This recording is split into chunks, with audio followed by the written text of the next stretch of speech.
নবী মুহাম্মদুর রাসূলুল্লাহ সাল্লাল্লাহু আলাইহি সাল্লামকে আল্লাহ রাব্বুল আলামিন এমন একটি দোয়া দিয়েছেন, ইতিপূর্বে আল্লাহ তাআলা কোনো নবীকে এই দোয়া দেননি। সেই দোয়াটি হচ্ছে সূরা বাকারার 201 নম্বর আয়াত।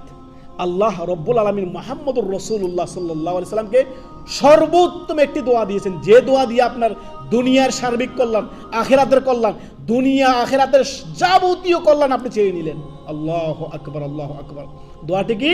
আপনি আল্লাহর কাছে দোয়া করবেন, রব্বানা আতিনা ফিদ দুনিয়া হাসানাতাও ওয়া ফিল আখিরাতি হাসানা ওয়া কিনা আযাবান নার।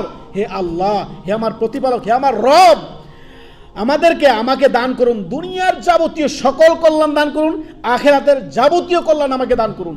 আল্লাহ আমাকে জাহান্নাম থেকে মুক্ত করুন। আল্লাহ তাআলা জাহান্নাম থেকে আমি আপনার কাছে, জাহান্নামের শাস্তি থেকে, জাহান্নামের আযাব থেকে আমি আপনার কাছে আশ্রয় চাচ্ছি। আল্লাহ তাআলা দুনিয়ার যাবতীয় কল্যাণ, যত কল্যাণ হতে পারে, টাকা পয়সা, ধন দৌলত, দুনিয়াতে আপনার যত নিয়ামত হতে পারে বৈধভাবে আপনি আল্লাহর কাছে চেয়ে ফেললেন, দুনিয়ার যাবতীয় কল্যাণ চেয়ে ফেললেন।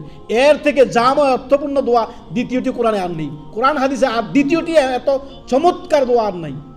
সুবহানাল্লাহ। এই উম্মতের জন্য সর্বশ্রেষ্ঠ দোয়া হচ্ছে এই দোয়া, কোরআনে বর্ণিত সূরা বাকারার 201 নম্বর আয়াত, রব্বানা আতিনা ফিদ দুনিয়া হাসানাতাও ওয়া ফিল আখিরাতি হাসানা ওয়া কিনা আযাবান নার। আপনাকে যদি আল্লাহ দুনিয়ার সমস্ত কল্যাণ দিয়ে দেন, আখিরাতের সমস্ত কল্যাণ দিয়ে দেন, এবং কি জাহান্নাম থেকে আপনাকে যদি পরিত্রাণ দান করেন, এর থেকে বড় আর কি আছে বলুন তো? সুবহানাল্লাহ।